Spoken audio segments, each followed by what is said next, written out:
तो वहीं कांवड़ यात्रा को लेकर सरकार ने बड़ा फैसला लिया है। सरकार के आदेश के मुताबिक दुकान संचालक का नाम लिखना अनिवार्य है। इसको लेकर बनारस के मुस्लिम समाज के लोगों ने क्या कहा है, देखिए हमारे संवाददाता जमील अहमद की ये रिपोर्ट। उत्तर प्रदेश के मुख्यमंत्री योगी आदित्यनाथ का एक आदेश जारी हुआ है। उसमें ये कहा गया है कि कांवड़ यात्री जहां जहां से गुजरेंगे उस रास्ते पर जितने भी दुकान हैं उस दुकान के नाम और साथ में दुकान के मालिक का नाम और साथ ही साथ उस कर्मचारियों का नाम जो दुकान पर काम कर रहे हैं। हमारी मौजूदगी प्रधानमंत्री नरेंद्र मोदी के संसदीय क्षेत्र में है और एक मोहल्ले में हम इसे मौजूद है। ये आप देख पा रहे होंगे तमाम दुकानें जो पहले से उनका जो दुकान का नाम है वो लिखा गया है। हालांकि अब मुख्यमंत्री के आदेश के बाद कितने परिवर्तन होंगे, कौन लोग अपने दुकान के नाम को बदलते हैं और वो अपने दुकान के नाम के साथ अपने जो मालिक हैं उनका नाम लिखते हैं। आप ये बताइए कि जब उत्तर प्रदेश के मुख्यमंत्री का ये आदेश आया है कि जो भी कांवड़ यात्री जहाँ जहाँ से गुजरेंगे उस तमाम दुकानों के नाम बदले जाएँ, जो रियल में उसके दुकान के मालिक हैं उनके नाम लिखे जाएँ, दुकान पर जितने कर्मचारी हैं उनके नाम लिखे जाएँ, इसे आप किस तरह से देखते हैं? देखिए, ये आदेश तो ये बहुत हमारी गंगा जमुनी तहज़ीब जिस जगह पे हम रहते हैं बनारस में, काशी नगरी जो है, यहाँ पे हमारी सारी हिंदू मुस्लिम जो है गंगा जमुनी तहज़ीब के बीच में रहने वाले लोग हैं और यहाँ हिंदू मुसलमान एक दूसरे से जुड़े हुए हैं। यहाँ का जो कारोबार है साड़ियों का या और भी, और ये देखिए एक बात सोचिए, ये कांवड़ की हम लोग कांवड़ जितने भी हमारे साथी गुजरते हैं, हम लोग हिंदू मुसलमान दोनों मिल के उनकी सेवा करते हैं और वो बाहर के आए हुए लोग होते हैं, उनकी सेवा बराबर से हम लोग उनकी सेवा करते हैं और उनकी मदद करते हैं। बीमार हैं तो उनको हॉस्पिटल ले जाते हैं, उनका इलाज करवाते हैं, सारी जिम्मेदारी हम लोग पूरी बखूबी निभाते हैं। तो इससे क्या है, इससे जो मैसेज जाएगा वो बहुत गलत मैसेज जाएगा। अब हम अपनी दुकान पे 85% में 85% हमारे यहाँ गैर मुस्लिम है, 14% 15% मुसलमान है। मुसलमान की दुकान पर लगाएगा, अब बीच में एक मुसलमान की दुकान है, एक हिंदू की दुकान है, अब दोनों पर नाम लगाने का क्या मतलब है? भाई जिसको जो ज़रूरत हो सामान खरीदे, जिससे चाहे वो जहाँ से ले। लेकिन हमारे यहाँ एक मज़हब है, हमारे भाई साहब ने अभी एक बहुत अच्छी बात कही कि हमारी रोज़ी हमारे अल्लाह के यहाँ से लिख के आती है, हमें किसी की ज़रूरत नहीं है। लेकिन ये आदेश जो आया है ये बहुत गलत आदेश है। इससे हमारी सद्भावना पर, जो सामाजिक हमारी दोस्ताना जो हमारा माहौल है, जो हमारा पारिवारिक माहौल है, हिंदू मुसलमान एक परिवार के हैं, ये इसमें बहुत गलत मैसेज जाएगा और ये बात सरकार को सोचना है और इस पर पुनर्विचार करना चाहिए। बनारस तो धर्म की नगरी कही जाती है, बनारस गंगा जमुनी तहजीब की नगरी है। तो ये बताएं कि बनारस में तमाम जो गली मोहल्ले से होकर कांवड़ यात्री गुजरते हैं, ऐसे में तमाम जो आसपास की दुकानें हैं वो सारी दुकानों को फिर तो बदलना ही पड़ेगा नाम। हाँ, नाम सबको बदलना पड़ेगा और हमें नाम बदलने से फिर कोई नहीं रोक सकता। हमने आज अगर नाम जनता मेडिकल स्टोर रखा है तो कल हम उसका नाम शिव जनरल स्टोर फिर रखेंगे, मेडिकल स्टोर रखेंगे, कोई भी भगवान के नाम पर कृष्णा रखेंगे, तो उसमें हमको नाम रखने से कोई नहीं रोक सकता। लेकिन इसमें वो बात नहीं रहेगी। ये इससे खाली भटकाव पैदा किया जा रहा है, खाली इससे अलग करने की कोशिश की जा रही है। हिंदू मुसलमान एक हैं, एक हमेशा भारतवर्ष में रहेंगे और इनका कुछ भी इनको अलग नहीं किया जा सकता।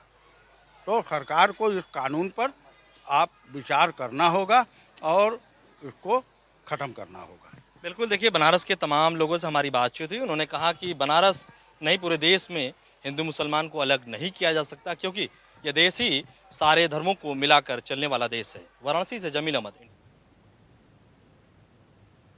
कांवड़ यात्रा को लेकर सरकार ने बड़ा फैसला लिया है। सरकार के आदेश के मुताबिक दुकान संचालक का नाम लिखना अनिवार्य है।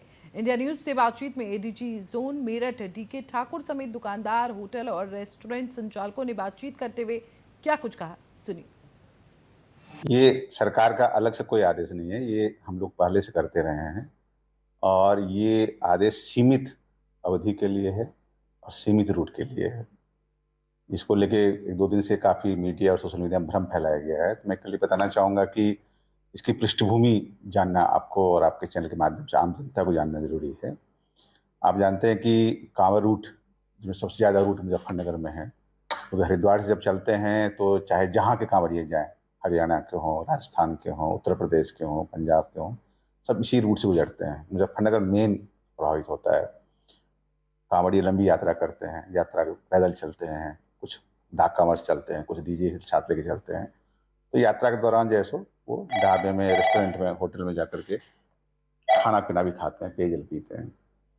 तो पिछले 1-2 साल पहले ऐसी घटना हुई थी कि कांवड़ियों ने किसी एक ऐसे ढाबे में खाना खाया जहाँ पर कि बाहर नाम लिखा हुआ था, इसलिए लगता था कि ये हिंदू के द्वारा संचालित ढाबा है, खाना है।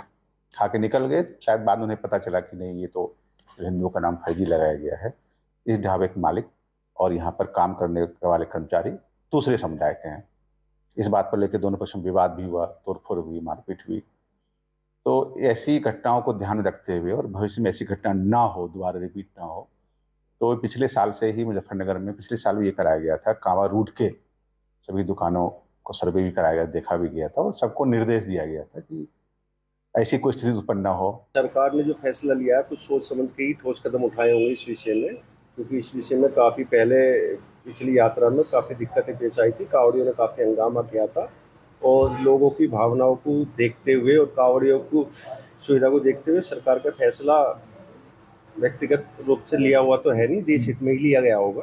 ठीक है, सरकार का बढ़िया प्लान है।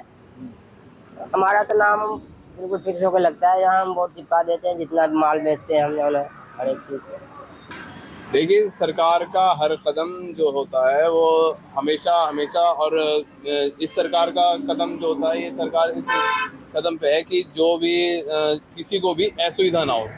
इस अहम जो है ये महाशिवरात्रि का पर्व जो है, इसमें जो नाम प्लेट लगाने का जो कदम है सरकार का, ये कदम इसलिए ये है कि किसी भी कांवड़िया को, किसी भी व्यक्ति को शुद्ध अशुद्ध या फिर जो है पवित्र अपवित्र का पता चलता रहे, या फिर वो उसकी मंशा है कि वो उस दुकान से कोई चीज़ लेना चाह रहा है या नहीं लेना चाह रहा है। ऐसा मतलब कोई ऐसी किसी को हरिद्वार से कांवड़ यात्रा की शुरुआत हो गई है। इस बार सरकार ने कांवड़ यात्रा के मार्गों पर सभी होटल और ढाबा मालिकों के नाम अंकित करने के आदेश जारी किए थे, जिसके बाद होटल और ढाबा संचालकों ने अपने ढाबों के बाहर अपने नाम लिखवाने शुरू कर दिए हैं। हरिद्वार दिल्ली हाईवे पर स्थित एक ढाबे से हमारे संवाददाता धर्मेंद्र चौधरी ने जायजा लिया। देखिए, हरिद्वार में कांवड़ यात्रा की शुरुआत हो गई है। इस बार जिला प्रशासन ने और सरकार ने आदेश दिया है कि कांवड़ यात्रा पर पड़ने वाले सभी होटल और ढाबे वालों को अपने यहाँ पर नाम अंकित करना पड़ेगा कि मालिक कौन है, उसका प्रोप्राइटर कौन है। और हम यहाँ दिल्ली हाईवे पर आप देख सकते हैं कि ये एक शिवा टूरिस्ट ढाबा है, यहाँ पर मौजूद है। और यहाँ पर लोगों ने जो आदेश दिया है सरकार ने, उसका पालन करना शुरू कर दिया है। आप यहाँ पर देख सकते हैं शिवा टूरिस्ट ढाबा, और जो मालिक का नाम है वो सतीश कुमार मोनू। उन्होंने अपना मोबाइल नंबर भी यहाँ पर अंकित किया है। आप ये भी देख सकते हैं कि बड़ी संख्या में जो कांवड़िए हैं वो यहाँ पर पहुँच रहे हैं शिवा टूरिस्ट ढाबे पर, और यहाँ पर अपना भोजन भी कर रहे हैं, आराम कर रहे हैं, और जो खाने पीने की वस्तु उन्हें लेनी है वो भी यहाँ पर लेते हुए दिखाई दे रहे हैं। तो शायद यही ये फैसला था, इसी में देखकर फैसला लिया गया था कि जहाँ भी कांवड़िया चाहे वहाँ रुक सकते हैं। होटल के जो यहाँ पर कर्मचारी हमारे साथ मौजूद हैं, ये जो आदेश दिया था सरकार ने, इसे किस तरह से आपने इसका पालन किया? सबसे पहले तो ये बोली थी, हमारे जिला प्रशासन ने हमें जो आदेश दिया कि हमारे भोले के लिए कोई दिक्कत ना हो, उस कारण हमने ये सब चीज़ अंकित किया है। और हमने पोस्टर भी लगाए हैं, जैसे कि आप देख सकते हो। भोले के लिए हमने थाली 120 और हमने साफ शब्दों में लिखा हुआ है कि थाली 120 इसमें सब्जी ये है, और चाहे सब मतलब कुछ भी हो, हमने सब उस चीज़ के लिए तैयारी की हुई है कि भोले को उसकी कांवड़ में कोई दिक्कत नहीं है। इतनी बड़ी संख्या में आपके यहाँ आ रहे हैं कांवड़िए? लगभग भोले की अच्छी कांवड़ है, कोई दिक्कत नहीं है। संख्या भी अच्छी है अभी जो देखा जा रहा है, और जिस हिसाब से अभी कांवड़ियाँ आ रखे हैं तो भीड़ भी अच्छी होगी। तो सावन में क्या कांवड़ी की अलग से थाली बनाई है कोई आपने? नहीं सर, सिर्फ भोलों के लिए एक ही थाली है, जिसमें ना हमें दिक्कत हो ना भोलों को। एक प्लेन थाली है 120 की, जिसमें हम आलू मटर और सब्जी दे रहे हैं, 4 रोटी दे रहे हैं, 4 पानी की बोतल, अचार और पंखा, मतलब सब सुविधा करा रहे हैं। और जो कांवड़िए खाना ना खाएं, आराम ही करना चाहें सर, भोले कर रहे हैं, पंखा चलवा रहे हैं, उधर भी करा दिया हमने, उधर भी भोले लेटे हुए हैं। बाकी अभी कार्य चल रहा है हमारा, उसके लिए कोई दिक्कत नहीं होगी। हाँ बिल्कुल, देखिए जो आदेश दिए थे सरकार ने, उसका पालन यहाँ पर होता दिखाई दे रहा है। काफ़ी लोगों ने अपने नाम के जो एक मालिक का नाम है उसका यहाँ पर पोस्टर बैनर टांग दिए हैं। उसके अलावा आप देख सकते हैं कि बड़ी संख्या में जो कांवड़िए हैं वो इन ढाबों पर पहुँच रहे हैं, खाना भी खा रहे हैं और आराम भी कर रहे हैं। धर्मेंद्र चौधरी। तो वहीं सहारनपुर में